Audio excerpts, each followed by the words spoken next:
I'm told it's a season of the giving of the Torah. But isn't there another holiday when we celebrate with the Torah? Simchas Torah, right? So why are we celebrating it twice? Why two festivals to remember the same thing? The answer is that on Simchas Torah, we conclude our annual reading of the Torah. We end the book of Devarim, Deuteronomy, and immediately begin anew the book of Genesis, Bereshis. We have reason to rejoice at the achievements of what we've done in the past year, so we celebrate. But how do we celebrate it on Simchas Torah? We dance with the Torah. Is the Torah scroll on the bima? No. It is in the aisles. It is open? No. It is closed and covered. Why? Because on Simchas Torah we are reminded that even if a Jew has, God forbid, not opened the Torah all year round, he still has a spiritual place in the Torah. Even if for him the Torah has been a closed book, nevertheless, every Jew has a deep-rooted, innate connection to Torah. As we read on Simchas Torah, the famous words, Torah tzivalonu Moshe morosha kehilas Yaakov. The Torah that Moses commanded to us is a heritage for the entire congregation of Jacob. Each and every single Jew, the entire congregation, all of us have an intrinsic relationship with Torah.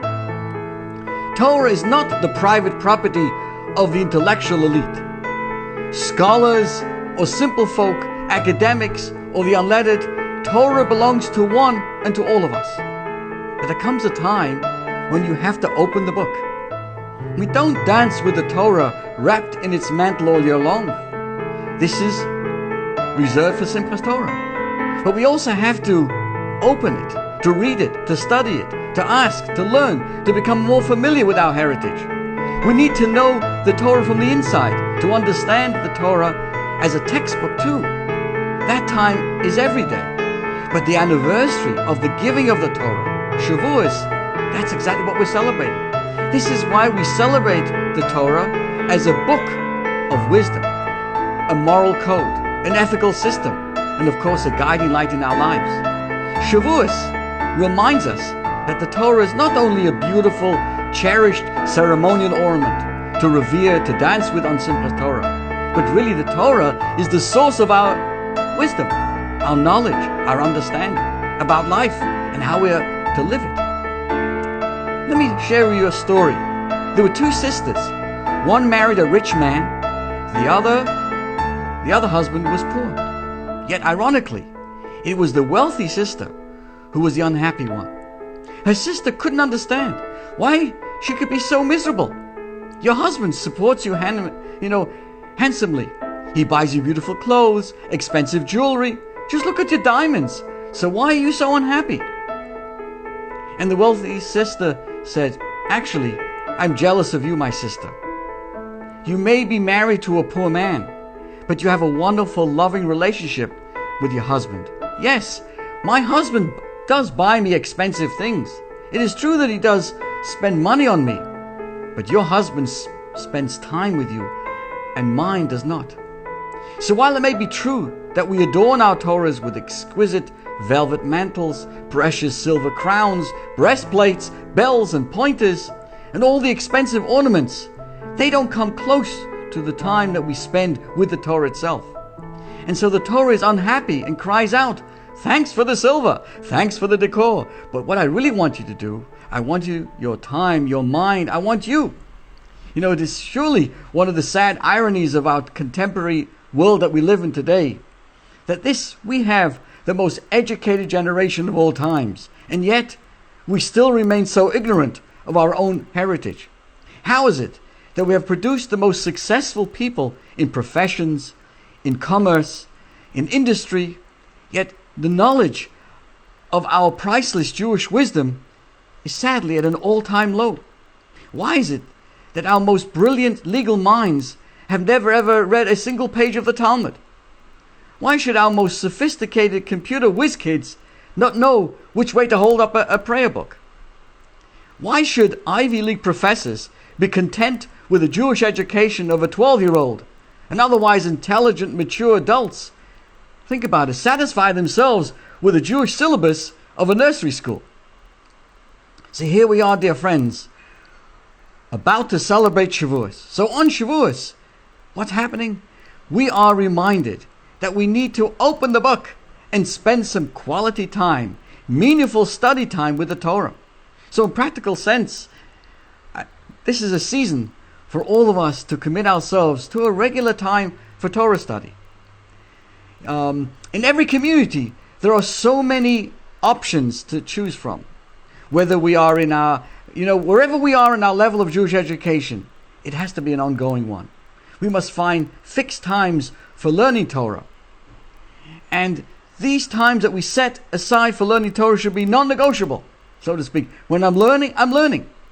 And because this is the season of the giving of the Torah, we are assured that the Torah will indeed be given to us once again, if we but make that sincere effort to acquire and to learn it, to study it. And surely, hopefully, this Shavuot will be for us not only the season of the giving of the Torah, that was God's job. That's God's job. He gives the Torah, but also the season of the receiving of the Torah, which is, of course, is our job.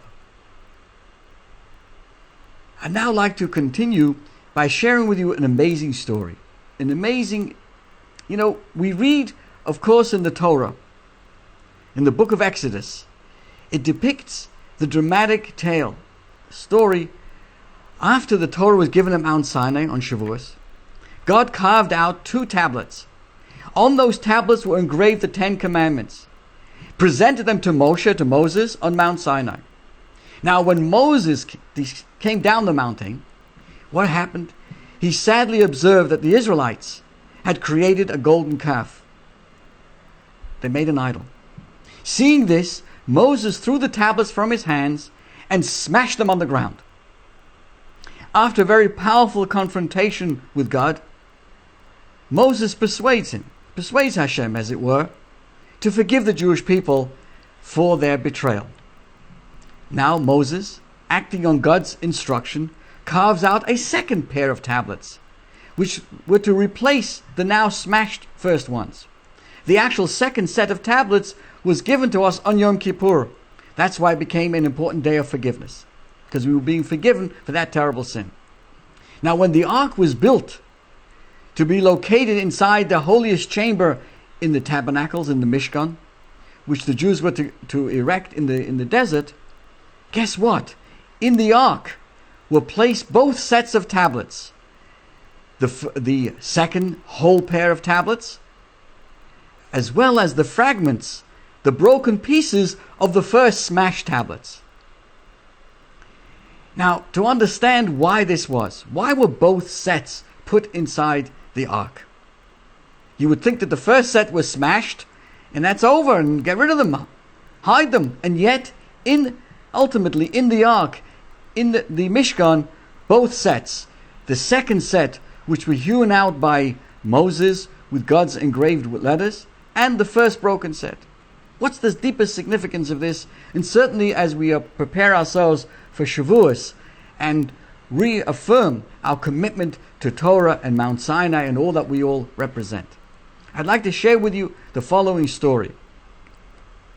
After the war, a Holocaust survivor came to visit his one-time spiritual master, the famous Rebbe of the Hasidic dynasty of Ger. His name was Rabbi Avram Mordechai Alter, the Ger Rebbe. This broken Jew had been deported to the death camps together with his wife, with his children, his relatives, and his entire community. The man's wife and children were gassed. His relatives exterminated, as well as his entire community. They were all wiped out. He alone emerged from the ashes into this vast world that had silently swallowed up the blood of the 6 million Jews. This Jew lost, everything in the camps. And he also lost, so to speak, his God.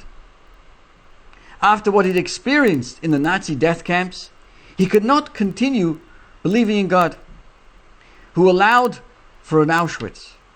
Although after the war he made Aliyah to Israel, then known at that time it was called Palestine, he completely abandoned Jewish practice and observance. Yet he missed his old Rebbe, so he went to visit him in Tel Aviv. The Ger Rebbe himself had lost large chunks of his family in the Holocaust. In addition, nearly all of his 250,000 followers were wiped out by the Germans. The Rebbe of Ger and some members of his immediate family miraculously were able to escape Warsaw in 1940, and they arrived in Eretz Yisrael, in Israel, soon afterwards. Here was this lonely Jew who'd come back to speak to his Rebbe. So upon hearing the story of his disciple, the Rebbe of Ger broke down into tears. The man and his Rebbe sat together mourning of what they had lost. After a long period of weeping, the Ger Rebbe wiped his tears and he communicated in Yiddish the following idea. He went back to recount the farewell address to his people that Moses recounts the moment when he descends from Mount Sinai with the two divine tablets to present them to the Jewish people. The Torah tells us Moses, before he passed away, recounts this whole event. He recalls this whole event and he says, I came down the mountain and the mountain was still burning with fire and the two tablets of the covenant were in my two hands. And I immediately saw that the people had sinned. They'd made the golden calf. And you were so quick to turn from the path, he couldn't believe it. Moses couldn't believe what had happened. And the Torah tells us how Moses now recounts. He grasped the two tablets and he threw them down from his two hands and he smashed them before your eyes. And Moses, this is the end of the book of Deuteronomy, proceeds to relate how after much toil he had succeeded in convincing God to forgive the Jewish people for their sin. He then, as we mentioned, carved out a second pair of tablets to replace the first ones. So though the two sets were identical in content, containing the Ten Commandments, the second pair did not possess the same divine quality as the first tablets, which were, of course, were made God's handiwork with God's script. And the second tablets were Moses. He had to make it. They were endorsed by God, but not God's own creation. Now imagine, here the Torah is telling us Moses' words were, I smashed them before your eyes. That's what the Torah tells us. We know the story. He recounted it. He came down the mountain and he smashed them. Why does he emphasize, asks the Ger Rebbe, that he smashed them before your eyes? It seems extra, superfluous. What would happen if, suppose Moses had turned around and broken the tablets out of view? Would that in any way have lessened the tragedy? Why did Moses find it so important to emphasize that the breaking of the tablets occurred le'einehem, before your eyes? What Moses was saying, explained the Rebbe of Ger, is a very deep concept. I smashed the tablets only before your eyes. The shattering of the tablets occurred only before your eyes and from your perception. In reality, though, there exists a world in which the tablets have never been broken. What Moses was attempting to communicate, the Rebbe of Ger was explaining, is that what may seem to us as an utter destruction and chaos does not always capture the complete story. Torah says, I smashed them before your eyes. Before your eyes there is nothing but destruction and devastation. Yet, what in our world is a total disaster may be, in another world, very wholesome. As difficult as this may be to digest, the Ger Rebbe went on to say, there is meaning in the absurdness of history. There is dignity in the volley of tears. God, Hashem, who transcends all human logic and imagination, can appear to us as very indifferent and cruel, and was very much present in the crematoriums. He was being gassed, as it were, together with the almost 2 million holy Jewish children. And as difficult as it is to you and I to believe, the Rebbe concluded, I want you to know that the extermination of our families, our communities, and our people only occurred before our eyes. There remains a world in which the Jewish people are wholesome. Beneath the surface of our perception, there exists a reality in which every single Jew, from Abraham until our present day, is alive. And the day will come, said the Rebbe of Ger, when that world will be exposed and God will transform our perceptions and paradigms. He will mend our broken tablets and our broken nation. We will discover how the tablets were really never broken and the Jewish people were always complete. My friends, let us be honest. These are words that can be effective only when communicated by a man who experienced the horrific suffering of the war with his own flesh. Those of us, thank God, haven't seen life in those terrible, darker manifestations. We ought to never to become philosophical experts on pontificating to others how everything is for the good, especially to those who lived through that time. Pain is not an intellectual subject. It is raw, it is personal, it is real. And of course, we must stand in humility and humble awe before a survivor of tragedy. We must remember that the heresy of a Jew from Auschwitz may be at times be holier than the faith of an American Jew whose greatest crisis of the day that he's lost his key to his second car. When the Rebbe of the Ger spoke these words, he spoke them with tears, with grief. He was not an objective preacher of the religion. Together with the Holocaust survivor, he too had walked through the tunnels of darkness. Therefore, his words gave back to this broken Jew his soul, his faith, his courage. Notwithstanding the grand distinctions, we too can learn a message in our own lives as well. Many of us owned a set of sacred tablets that at some point in our life were destroyed. It may have been the death of a mother or a father at a young age, bringing to an abrupt end the nurturing and the security a child so desperately needs from parents. It may have been another form of pain, abuse, or loss that you experienced during your life, which denied you the love, the joy, the optimism that you once called your own. It may be profound fear, shame, insecurity, guilt, disappointment, mistrust, or some other kind of emotional trauma that began to afflict you at some point in your life, really shattering your inner sacredness and the divine tablets of our own life. So what do? Many of us create for ourselves a second pair of tablets in order to substitute for the first ones that were lost. But they're not quite the same. The second set of tablets lack the magic, the innocence of the original tablets that no longer exist. In the depths of our hearts, we crave to reclaim something of the wonder of the old tablets. But it's to no avail. The clock of life never turns back. Here lies an important message of Moses to his beloved people before his own demise, before he passes away. As we said, before he passes away, at the end of the book of Devarim, Moses goes out of his way to say that he smashed those tablets after coming down Mount Sinai on Shavuot, but it was only le'eneim in their eyes.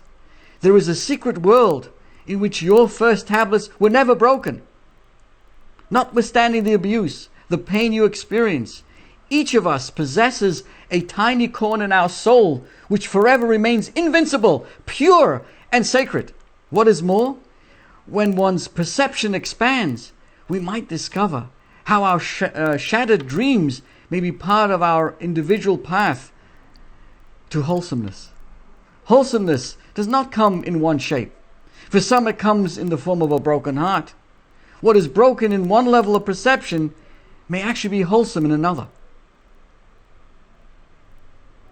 My friends, this is an important message to all of us as we prepare ourselves for Shavuot. Shavuot, once again, we reaffirm our connection to Torah, our connection to Torah and mitzvahs. And we also remind ourselves of those tablets upon which were engraved the Ten Commandments. The first set, the second set, and yet they were both placed inside the ark, to recognize that every aspect of our life, that which is wholesome and that which is broken, are all in one ark. It's all part of our entire life. And so, dear friends, let us make Shavuos. Let us find time to fix, quality time to study, to learn, and to appreciate that just as Moses teaches us that there are things that we see with our eyes, but there's also a hidden side. So too in the world today, even though there are so many broken hearts and so many, sadnesses and disappointments and challenges, dear friends, we learn from Shavuos and we learn from the actions of Moses, even though there are times when we may even have to smash what we see. As Moses, forcefully let them fall and break. Nevertheless, they're part of the experience. May Hashem bless us that we should only have completeness in our life, all the tablets. And just as those letters were engraved in stone, let us remember that each and every one of us have the engraved letters of godliness, of holiness, of the soul, deeply embedded inside of us. Nothing in the world, no dirt, nothing can be taking that away. It remains with us throughout our lives. May Hashem bless us with a wonderful holiday of Shavuos. May we all merit very speedily the coming of Mashiach. Thank you. This is Rabbi Pearl wishing everyone have a great week and Chag Sameach. Thank you and